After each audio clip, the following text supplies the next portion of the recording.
Purchasing commercial property. So, this is part 2 to my story. And like I said, this is just my story, okay? Hopefully, it will influence you to purchase an investment property. And like I said, the reason for my investment was I wanted to set myself up for retirement.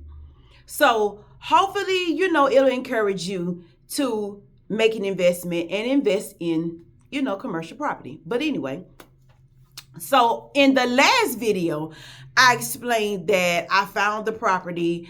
I got with the realtor and we signed a lease. Now, what I did forget to mention was, of course, because I signed a lease to rent it for the first year, there was a security deposit and first month's rent. So with that security deposit, I added into my lease that money would be used as earnest money when it came time for the purchase. So we're going to revisit that a little later. So found the property. I was here for, of course, a year. During that year, I did have a few problems. The air conditioner, it broke, and it had to be fixed. Because I was in a lease, the landlord had to fix it because actually she was my landlord for that year. So they had to fix it.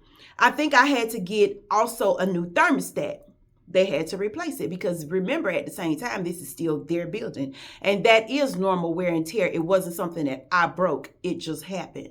So your landlord is responsible for normal wear and tear. I think that was probably all that happened during the course of that year. But if anything didn't happen that I don't remember, the owner of the property did fix it because it was still her property. So that, that was a part of me getting to know the property during that first year. That's why I say sometimes it's important if you're going to purchase a commercial property or you're going to, purchase an investment property, try to see if the owner will lease it the first year. A lot of them will not go for that for one day because they want to get it off the market. But this is the thing. This property had sat for maybe like a year. So she was eager to get some type of money out of it. So with a promise to purchase, that worked perfect for her. So a lot of times, you can create a deal that will work perfect for the both of you. So keep that in mind. Always ask. Don't ever just tell yourself no. Always ask. And just see what happens. But anyway, so I was here for that year. And at that time, after that year, it was time to find a mortgage. Well, I purchased my house a few years back before I purchased this property. And when I went and to get the house, I ended up going through a broker. And the broker made it really, really easy for me.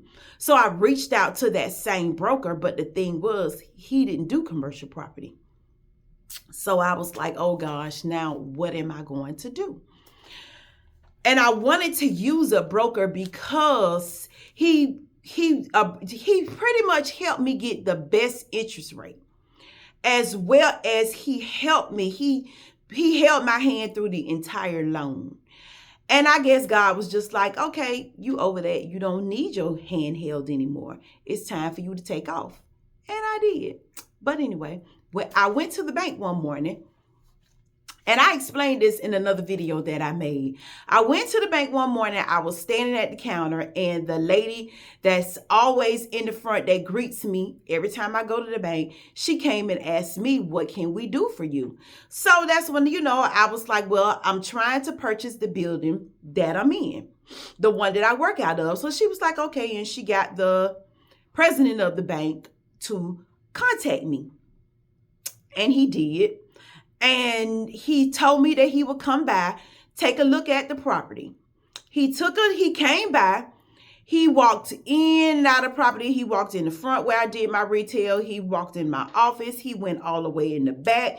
Then he went to the back of the back. He looked at everything in this building.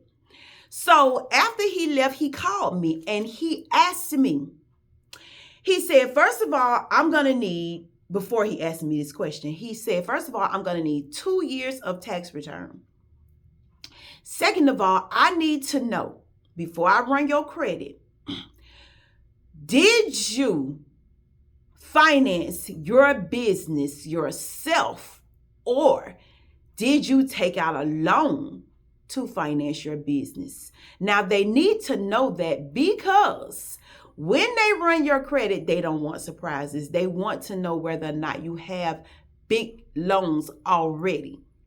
And I get that, because even when I bought my house, they asked me, did I finance my business myself or did I get a loan? Because they don't want any surprises.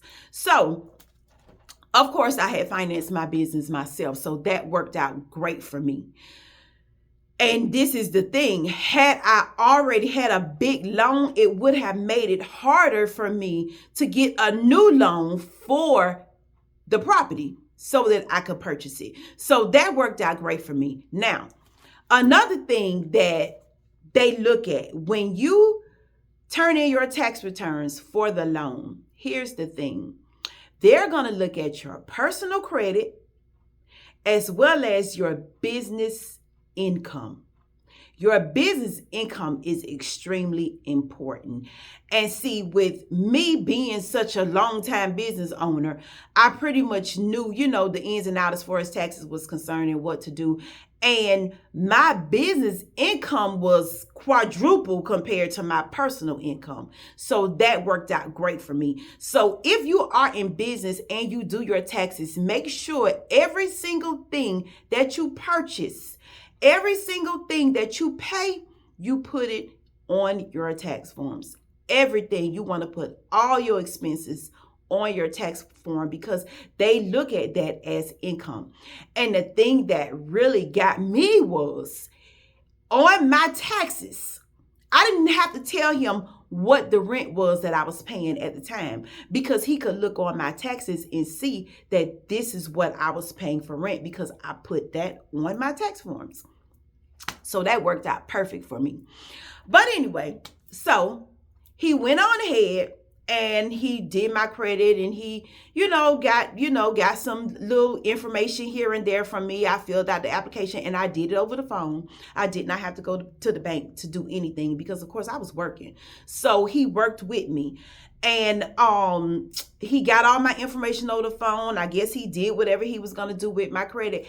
And to be honest with you, I was so nervous. I really was. I was nervous because I did not want to be turned down. But even though I had kept my credit right, I had did my taxes every year, but I still was a little nervous. So about a few weeks later, because see, I hadn't heard from him, and I was like, well, maybe they just don't want to give me the building, whatever. Maybe something just didn't add up right. So he didn't bother calling, and I was not going to call him. I was just praying about it, sitting on it and waiting. One day out the clear blue sky, he called me. He said, Sondrea, are you still going to buy this building? Because I haven't heard anything from you. I said, well, I was waiting on a phone call from you. And to be honest with you, I was trying to move the process slowly. I did not want to rush anything. I have gone wrong in life rushing. So I wanted it to just go slowly. So he said, I hadn't heard from you. So are you still interested in purchasing the building? So I told him, I said, sure, I am, and I'm ready. Am I approved? He said, you are definitely approved to purchase the building. Now, here's the thing. He did get the price. He asked me how much they wanted when I first talked to him for this building. And he also talked to the realtor, and she did confirm the price that they wanted. So he called me that, down that same phone call. He said that, let's just say the building was $100,000. He said, you are approved for the $100,000, but because it is an investment property, you have to put down 20%. So I said, yeah, I know that. Now, I had done all my research, so I did know that. I knew that I was going to have to put down 20%, so I was ready because I didn't have 20%. So what I said to him was, like I said, we're going to say the building was $100,000. I said to him, I understand the price of the building, and I understand you all are willing to finance the price of the building, but I just have to come up with the 20%. With that being said, what I'm going to do is offer $75,000, which will take care of my 20%. And he said to me, you are exactly right. He said, well, I tell you what, make your offer and you let me know how that goes. So I was like, okay. He said, but if they accept your offer, that covers your 20%. So I was ready. I called the realtor and I said to her, I've been approved for the building to purchase and I'm ready to make my offer. She was so excited because, like I said, the building had set up a year prior to me renting it. And then I had rented for that year. So the owner really was anxious to get rid of it. She just didn't want to have anything else to do with the building. She wanted it sold. So she said, what's your offer? Mind you, the building, like I said, $100,000. I said, my offer is $75,000. She said, oh no, they are not going to accept this offer. You're going to have to come up a little bit because this is too low. And I said to her, you let them tell me that, not you. You give her my offer, and if she says to me, well, actually to you, that she's not going to accept the offer, then you come back and you tell me. Because here's the thing, as a realtor, you're supposed to tell your client every offer. It is not your job to turn any offer down because you represent the client, period. So I told her, you go and you ask her how she feels about this offer. When she replies to you, then you come back to me. But I'm not going to accept no from you because you are the realtor. You're the middleman. You're not the seller. So she did. She went and evidently she made the offer. Now, here's the thing. It took her 2 days to get back in touch with me. Now, I was a little hot about that, but because it does not take that long, and I do know that. But I was just, my mind was made up that I was not rushing this process. So I waited. Finally, she called me back and she said, she'll accept your offer, but we're going to have to put it on paper. That's fine. I have no problem with that. So my offer for the $75,000 was approved, which meant I didn't have to come up with the 20%. So the only thing that I had to come up with was the lawyer fees, the closing costs, things that are normal when you're purchasing. So came time for me to go to the office to put together my offer. And I explained to her, it is $75,000 that I'm offering, but the owner will pay the closing cost. This lady could have choked me at this time. She was like, oh no. Listen, ask her about it. We'll see what happens, but you are not going to tell me no. So she wrote it up as $75,000. Owner pays all the closing costs. Now, I'm going to end this story right here because I got to get to work. And I will be back with the rest of the story because let's remember, we got to finish this offer. We have to go into closing. And oh gosh, that was a whole nother situation with the closing. But let's just, be clear. It did work out in my favor.